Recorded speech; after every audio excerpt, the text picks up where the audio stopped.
Hello, everyone, and welcome to another live edition of the WGSN-DB Going Solo Veterans Corner. I'm your host, retired Army First Sergeant Paul Holbert, and we're going to do something a little different tonight. But before I get into tonight's show, first let me thank you for tuning in and joining us. But I also want to take a moment to thank our two wonderful sponsors, Quest Jewelers of Merrifield, Virginia. And I just had an interesting conversation with Pete this week at Quest, and the holidays are coming up, so I'm starting to pick his brain about some goodies for my wife. So, but don't tell her, okay? Um, so yeah, you guys really need to check out their website. Give them a call. Talk to Pete and his brother Juan. They'll help you out with whatever you need and whatever you want. I guarantee you, whether it's custom made jewelry or something special from the store display, they'll be more than glad to help you. I also want to thank Nationwide IT Services. NIS is a service disabled veteran owned small business located in Fairfax, Virginia, and CK Park, a retired Army warrant officer and his crew there. They will be more than glad to speak with you and talk with you about whatever business needs you may have, whether it's training, IT, program management, 360 assessments, surveys. They can do it all. So he and his company have been in business for quite some time now and have a wealth of experience. And the interesting thing about CK is about 60% of his employee base are veterans. So he believes in supporting the veteran community, and we also appreciate both of our sponsors for supporting our show. So let's get into tonight's conversation. And as some of you may have seen on the advertisement, and I've asked Cece Schatz here, of course, our doyen of relationships, and the head honcho of our network. I've asked her to join me tonight in my discussion because I've had a lot of veteran guests on over the last 3 years, and I've had a number of them come on and talk about their fathers, their experience of their fathers in the military, and of course several of them came on because their fathers were deceased. Another one came on and talked about her father's experiences because he unfortunately was taken by Alzheimer's and could not do it himself. And we asked her to come on and share his story. And so we've had some really good stories. And I started thinking about a week ago, I said, you big dummy. I've had a number of guests on talk about their fathers and share their stories, and not even thinking to myself that my own father was a veteran in the Army Reserve and was killed during a weekend drill and a training activity when I was 5. But I have a lot of good memories about my father. And not only was he a veteran, but the memories that I have really have endeared him to me through all these years. And Cece, I know that you still had the opportunity to enjoy your father for all these years, and he's a veteran and he's still with you, right? Yeah, I mean, my father passed away actually in October, Oh, that's right. I am of last year. sorry. Yeah, but Yeah, we did a I'm so wonderful. sorry. I No, forgot. no, that's okay. We Um, did a wonderful show on yeah, the Veterans Corner. I think it was before, or maybe it was one week you didn't do it or whatever. We did one. I don't know. It might have been before, but he loved it. He loved doing the show and yeah, talking about his life a little bit, and he got kind of serious a little bit about the time when he was in service. It was kind of a little bit. I think he got a little emotional about it. Some of the things that he experienced, but yeah, it's truly amazing, that the stories that we have here, and like your father, passing so early in life for you. You were only 5. That had to be quite an impact, not only of the man that he was, right? That you remember yourself at a young age of 5, but also the experience of losing a someone to the service. So yeah. Yeah, I've often told my wife that if there's one thing that I do miss is not having my father around through all these years of life, Hmm. to, not only just talk to and share experiences, but still get that fatherly advice from. So I know, I'm sure that you really treasured it for all those years that you've had it. Hmm. And, the interesting thing is I talked to my mother a little bit over the last 2 weeks before I decided to do this show. And of course, I had to get a little bit more information from her. The interesting thing was, my mom and my dad were high school sweethearts, and they went to separate high schools. My mom went to Dover, my dad went to Smyrna. And it was just so funny. She was just relaying to me the story of how they met, because they were with groups of friends and they ran into each other in the groups in the movie theater in Dover. And my dad and his friends sat down behind my mom and her friends, and my dad started pulling her hair. And, one of the classic stories there, and that's how they met. The next thing you know, he was asking her out to go roller skating, and they were spending all that time together. And when they finished their senior year of high school, he graduated. Well, they both graduated in 19. He graduated in 55. I'm sorry, and he got a job. And my mom graduated, I think, the year after that. And then they were married um, shortly after in 1955. So I think it's to hear her still talk about him today. Um, there's how can I say, I don't want to use the wrong term here, because my mom's always been a very strong woman and very independent woman. But there's still an adoration in her voice whenever she talks about my father. Hmm. You can tell that she still, to this day, she still loves that man Hmm. just by talking with her. And, I just, to have that kind of relationship is something. I don't know.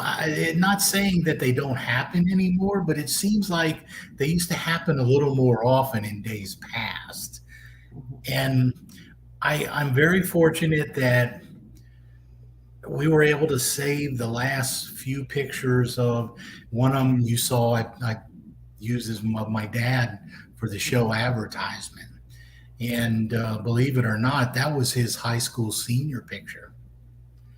And I've been able to save a couple of pictures for my mom. She gave me some to keep, and I've got one of their wedding pictures. My mom she was just a gorgeous lady when she was younger. I mean, just beautiful. So I have, one of their old black and white wedding photos. I have that photo of my father. And my mom lost everything else she had in mementos in Katrina. Her house was destroyed. So I had several extra pictures that she had given me. So after Katrina, when I went back finally and she got resettled, I took her some of those pictures to keep with her to put in her new place where they were living, because Hmm. she had lost everything. Oh, that was heartbreaking. Yeah. Yeah, it's just amazing to sit and listen to her talk about him to this day, and talk about what a good man he was. And my mom remarried later on, but she still talks about him like there's just something there still. So it's always kind of interesting to talk with her about him. And I guess the thing that I remember so much was one of the stories when I was young. My mom was busy one day, and we lived in outside Dover. We actually lived in a trailer when I was younger. And my mom was busy and turned around for probably a couple of minutes, and me being the active little stinker I was, the next thing you know, she turned around and I had drank an entire cup of King Fluff fabric softener that she had sitting on, had the liquid, colored liquid all on my lips. I Oh was my. smacking my lips. And of course, my mom, the first thing she did was call my father at work, and she says, I've got to take him to the hospital, and of course, yeah, they took me to the hospital and they pumped my stomach.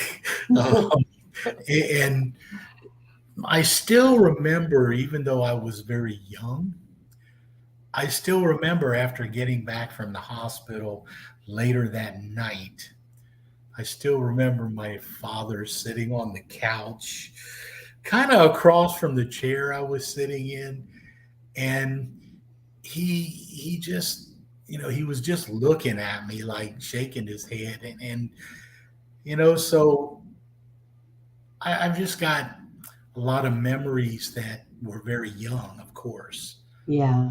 Um, and I think I had shared one with you. I believe I had shared one with you. I had mentioned to you about the time that he had a tank come and pick us up. Oh, yeah. Yeah, we got snowed in our trailer one winter, and he was on drill with his reserve unit. And by the way, he was a member of the 680th Engineers, the Army Reserves. He was a staff sergeant, and we were snowed into our trailer. And the next thing you know, I mean, this was bad snowstorm. And the next thing you know, we're sitting in the trailer and we hear this loud rumbling noise outside. And my mom, I guess, managed to look outside, and here comes an army tank I can rolling up through imagine. the snow right up by the front door of our trailer. And the And neighbors are going to talk. I mean, yeah, I mean, he had gotten his reserve unit because we were kind of trapped in the trailer and Mhm. snowed in. That's something you'd probably never be able to do today. No, for You know, sure. we're talking back in the early '60s, and here he comes in one of their Army Reserve tanks, right up to the front door of the trailer. They dig us out of the door and get us out of the trailer. I still remember sitting up in the cupola of the tank, wrapped in army blankets, and they took us from our trailer right into downtown Dover, where my grandmother lived. And that tank pulled up on my grandmother's front lawn. You can just imagine my grandmother's expression. And she looks out in the snow, and here comes a big tank pulling up into her front yard. And the next thing you know, her daughter and her grandkids are crawling out of it. So they're just thinking about some of the things, as I'm sure you have a lot of memories of your dad, and Mhm. um, do you remember? I mean, I'm sure you've got a lot of memories about your dad when you were very young as well, and Oh, they're yeah. probably still pretty vivid, um, Yeah. just like some of mine are, I'm sure. Yeah. So, My dad was a wild child. So, yeah, he's, well, what? Give us an example. What did he do? well, this is probably not a very good story, but I remember one time when the police came to our house. And, back in those days, they were like friends, right? So the sheriff guy came or whatever. And I was just little. All I remember is had a uniform on, and he came and he goes, I remember my dad was standing there and I was listening because I wanted to find out what's happening. And, of course, I was told to go in my room, but I didn't. And so I'm listening, and he said, "Now, Al, you have to replace all those mailboxes." Oh, And so we lived in a very rural area, so I guess my dad clipped going home one night. He clipped all the mailboxes. I don't know Oh if he did it gosh. on purpose or what he did, but they were out the next day saying, you got to replay. My dad went out and replaced all the mailboxes, which is better mailboxes than what they had, right? But he went out and put all new mailboxes, but it was a lot of them. You know, And my mother was like, Al, what are you doing? it's kind of amazing, and when we look back at Mhm. our parents, especially when we were real young, Yeah. because I still remember I still remember my dad. I told you we lived in a trailer, and he would come home from work. He ended up, he played high school football and baseball. And in fact, at one point, he had been contacted and had an opportunity to go try out for the Philadelphia Phillies. Oh, wow. But he wasn't able to make it, unfortunately. But, he was a sportsman in school and very athletic. And, I still remember him wrestling with me and my older brother.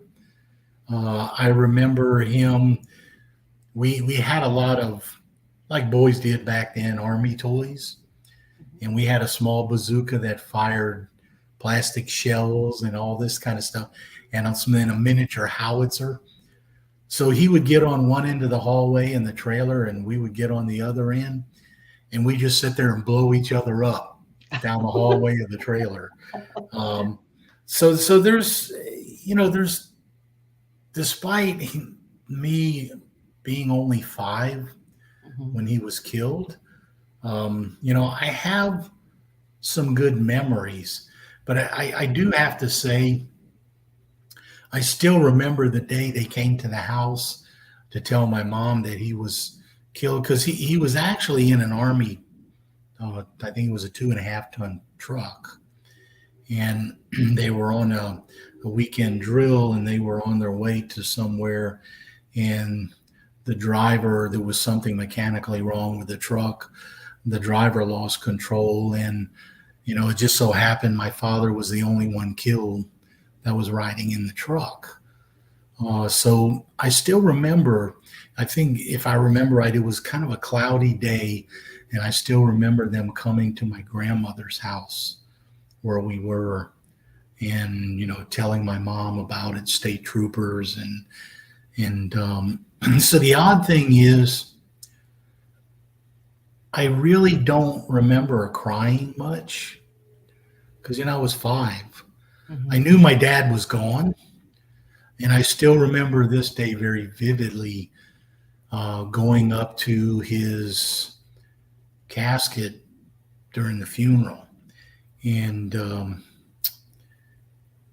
I walked up, and my mom had me by the hand, and I reached up with my other hand and I touched his hand. And I still remember looking at my mom and telling her, wow, he feels so real. And even though I could see him laying in there, I knew he was gone, but the impact of it really didn't set in right away. Mhm. And, and I'm sure, when you lost your father, or your parents, period, Yeah. you go through the same thing. And my mom is still alive. She's 84. But I know her time is going to be coming. Mhm. So I'm going to be facing that. But when I lost my dad, I was so young that the impact of it, I don't think quite hit me the way it would if I was a little older, or Yeah. especially if I was a teenager, or a grown man. Mhm. So despite me missing out on a lot of things, I think in some way, if he was gonna be taken, might have been a blessing in disguise that he was taken when I was so young, and I wasn't impacted directly when it happened, Mhm. like my mom was, because I saw what she went through. Right. Right. And I Absolutely. know, I'm sure you went through much Mhm. of that with your parents as well. Oh yeah, my mom died young. But I was just thinking that what at least you had that, that feeling of something's final. I mean, think about the veterans that are out there that don't come home, or they're Yeah. not able to see, they're missing and things like that, and what the families must what they must experience and feel. At least you were able to, not that it's a blessing at all, but you were able to see the casket, feel your father's hands. You were able to have a little bit of that closure, and some of them just don't have that. And Yeah. it's that has to be heartbreaking, just heartbreaking to Yeah, that's a yeah. very good point. Mhm. And I tell you what, CC, we'll continue the conversation. I'm really enjoying talking with you about this. So those of you in the audience, I'm going to continue my conversation with CC about my father and share thoughts right after we hear from our sponsors. So we'll be right back.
All right.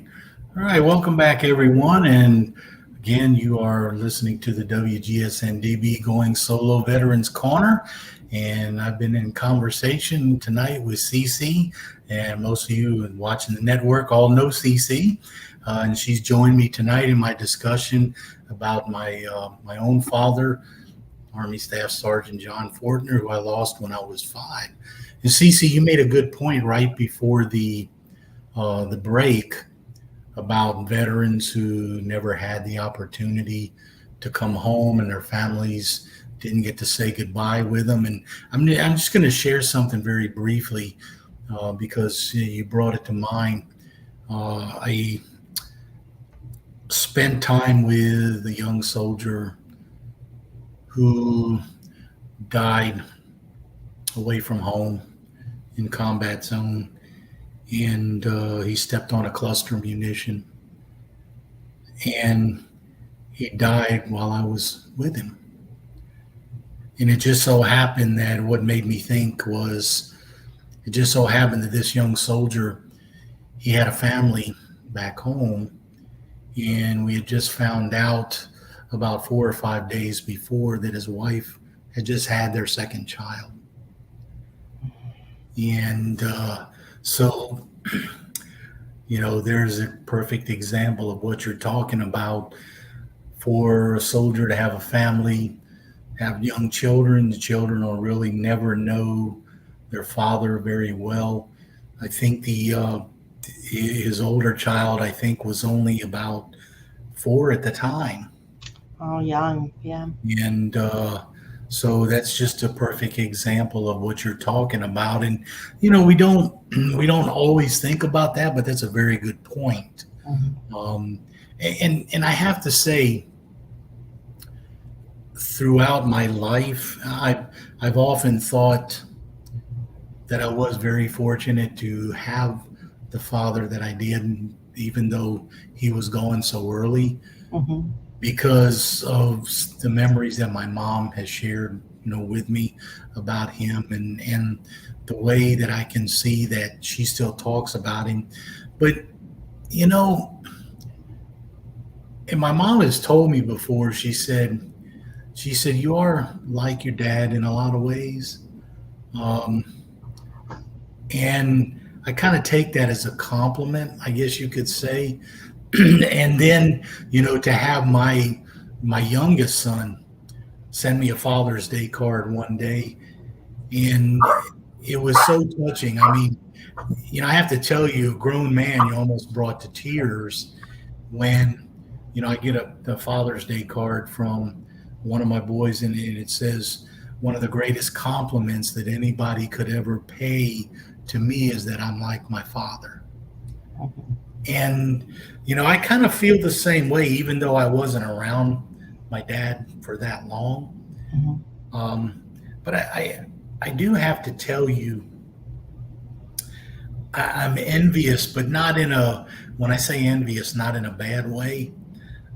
I am often envious of my friends and people that I know, my acquaintances who, had their father around, till a very late age, because they got to enjoy that, how can I say, that relationship from very young to all the way through to when they were an adult. And, I tell my wife too, I say, I've told her before, I said, I kind of often think about it. If there's one thing I really miss is not being able to, since I've been an adult and gotten older and gone through some of the things that I've gone through, not to have my father around to be able to talk to. Mm-hmm. And, I'm sure you had a lot of very good conversations with your dad, through the years, and I'm sure that meant a lot to you. Oh, yeah, definitely. Well, what's that old saying? You don't appreciate something that you have unless you've lost it, right? Yeah. And so, you appreciate every moment, being 5 or not, you appreciate every moment that you, looking back now, that you can remember, that you had. And then you cherish, the memories that your mom has and other family members, So, yeah, I get it. Yeah, it's when my dad died, he was buried in a cemetery in Smyrna. Mhm. Nice cemetery near the lake. And the only thing, the marker that was on his gravestone was that the bronze VA marker that, the one that lays on the ground that the Mhm. VA put up for him. Yeah. And, my mom later on, within a few years after he was killed, she moved away from there. Um, and I mean, let's face it, my mom was a young widow with two small boys. Mhm. She didn't have the financial resources to do a lot. But I have to say that the reason I told you earlier that she was always a very strong woman is because my mom pretty much raised us on her own. Mhm. And she worked hard to take care of us. Now, my dad was killed on active duty. So, thank goodness the VA provided my mom a widow's pension, Mhm. which was a big help. Mhm. And my brother and I both had VA benefits when we first started college to help us pay for some of our schooling. Mhm. And I always appreciated that, and didn't really like the way I got it, but it was something very appreciative that I had. So my mom, she really sacrificed a lot to take care of us. Mhm. And I had not been able to visit my dad's graveside for, oh my goodness, over 20 years. And I finally got back and retired up here in Northern Virginia. And of course, Dover is about a 2.5 hour drive or so from here. And my wife says, I told her, I said, yeah, I'd like to go visit my father's gravesite. And she goes, yeah, let's go. We went over and they take good care of it. So, his marker had not been grown, covered up by grass or anything. And I was able to find it relatively easily. Um, but after going to visit, we came back and my wife actually came up with the idea. She said, she said, you ought to go ahead and have a regular stone marker put up for your dad. Mhm. And, so we did. We got in touch with my aunt who still lives there, one of my mom's sisters, and she gave us a contact there in Dover for one of the memorial companies that she had used. Mhm. And I was able to get in touch with them, and they made a very nice gravestone. And you saw it on the advertisement for the show. I'm knelt down, and that was shortly after they put it in. We went back up to visit, and of course, there it was. But my mom, when I showed her, shared with her those pictures of his new marker and me visiting the graveside, they left, of course, his VA marker by his feet because that's where it was put up. So it's Okay. still there. Mhm. And we had the granite one put up by the head of his grave. Mhm. So he's got both markers are there.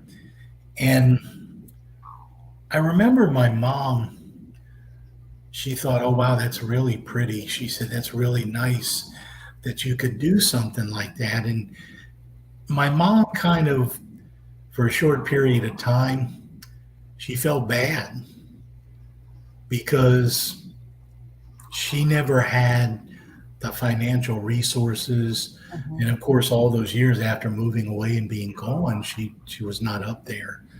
But she never had the financial resources to do anything like that. And I think she felt bad because I ended up doing it. And Oh. I think it made her feel bad, not because it was done, because I think she felt guilty. Mm. And I had to tell her, I said, Mom, I mean, you took care of us when we were young. You did everything for us. And I said, you didn't have the money to do that. So I said, there's no reason for you to feel bad, no reason for you to feel guilty over anything. I mean, I'm just very happy that I'm in a position now to where I can do something like that for dad that he never had. So, we kind of went through that little, I don't want to call it an ordeal, but convincing my mom that I was really happy to do it. She didn't have anything to feel bad about because she was never able to do it. Um, so I still have a few of my father's mementos that she had passed to me. And of course, you know, as I get a little older, I'll be passing them on to my boys Hmm. so that they'll have them and, have some of the memories. Hmm. And I've already started passing on some of my military memories and memorabilia and things that I've collected over the years. I've actually already started splitting them up among my two boys and for my grandkids and passing them on early because a lot of it just sits in boxes and I don't really have a need for it any longer. Yeah. Having gone through what I went through with my father, um, it it kind of seems to make doing that important. Hmm. So I don't know if It's important, doing that because I think a couple things. One is that when you do it, you're giving it over to your children, right? And so yeah, it's like a gift that you're giving to your kids. And the other thing is that if you wait till after you pass, then there's always confusion on, am I supposed to have this? Am I supposed to have that? This way, if you give it over, then it's very clear of your intention. It's a very good thing to think. I was going to just bring up too that my father is buried and my mother, they're both buried together mm, at the cemetery, the National Cemetery at Bushnell here in Florida. And what a breathtaking cemetery that is. I mean, whenever I go, I'm just amazed at how beautiful it is. I mean, they just have the white stone that's there, mm, and everything. But to see one white stone after another, and then for a holiday, they always put in a flag or they do something and they just keep it so perfectly manicured, and it's just beautiful. And so, if you ever want to honor a veteran, just go drive through the cemeteries because it's just gorgeous, these national cemeteries that we have. well, you're right. I mean, I was very grateful to the cemetery up there, taking care of. They do the whole cemetery, but Mhm. taking care of my dad's plot like they did. Keeping that marker trimmed back from the grass. Mhm. I want to share something with you though, very quickly before we're done. That you kind of brought to mind, and it's a very similar type story. And we think I'm very grateful for the memories of my father and to be able to have some of the things that I had from him. But my wife and I recently, as we were, on a trip down to Florida Mhm. and, where we got to come and visit with you. But we went to, we spent a night at the Keys. Mhm. And while we were down there on one of the small naval stations down there, Mhm. we took a drive around and they had a small beach area there, but it was mostly like a rocky beach, Mhm. sand, I mean pebbles and rocks. But Right. when we got out of my truck, we noticed there was a grave marker right up on the little hill as you get ready to go down to the beach. And I told my wife, I said, "Oh wow." I said, "Let's go take a look at that." And we walked up to it and I was kind of taken aback because there was a gravestone for um, a Green Beret, a Special Forces soldier. and with a picture of him as well. And he was same rank as my father. He was a staff sergeant. And they had a marker put there on that beach because he was out doing training with his special forces group, and he was killed during the training, the nighttime training out in the water. Oh, gosh. So it was so amazing to see them put this marker for him. It was a regular tombstone, a regular marker with this picture and the information about him, and that he was killed there during a training mission. And people had left little shells and things. And I asked my wife, I didn't have it. I said, honey, go back to the truck for me and give me a penny. And of course she did. Mm-hmm. And she brought it back, and I laid it on top of the gravestone. And, I explained to her the significance of, if you visit a veteran's grave, if you leave a quarter, a dime, a nickel, a penny, a quarter, of course, signifies that you were with that veteran when they died, when they were killed. A dime means that you served with them. Mm-hmm. A nickel means that you knew them. But a penny means you were just a fellow veteran who visited their gravesite. So, of course, I left the penny up on the top of his gravesite. It was just so touching, to see that memory that they had put out there. And it makes me feel a lot better about, my father and having gone through what I did, to know that, you can always remember. Mm-hmm. And I think that's one thing that's really helped me through. And even sitting here on the show tonight, talking with you a little bit and sharing with you, about my father and things of that nature, kind of makes it all worthwhile, I guess you could say. Yeah, you can't bring him back, or, take back the time that you lost. But yeah, it is nice to share the good things, the good memories. Yeah. Yeah, and I really appreciate you, Cece, taking the time to come on with me tonight as well.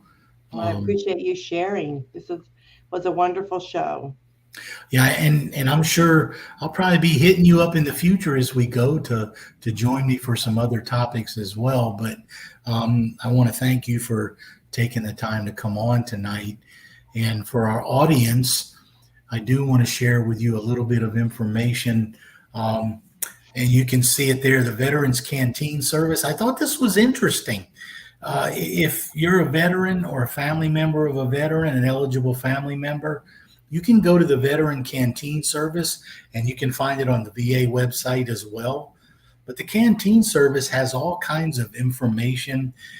It's almost like how can I say, a combination of information and shopping site for veterans and their families. They sell all kinds of things on there, discounted for veterans. So I encourage you to go check it out. I mean, it's amazing what you will find. And some of you may be familiar with the site ID Me, that does something similar. They have a site with discounts for veterans and military members and their families. The VA canteen is very similar. So I encourage you to go take a look at it and see what they have. I think you'll be amazed. And so for our audience, online, so that was what's great. that? Yeah. What's that? I didn't know they had an online store. So Yeah, it's really something else. So you have to take a peek at it and see what they have. But veterans, as always, we want to thank you for your service.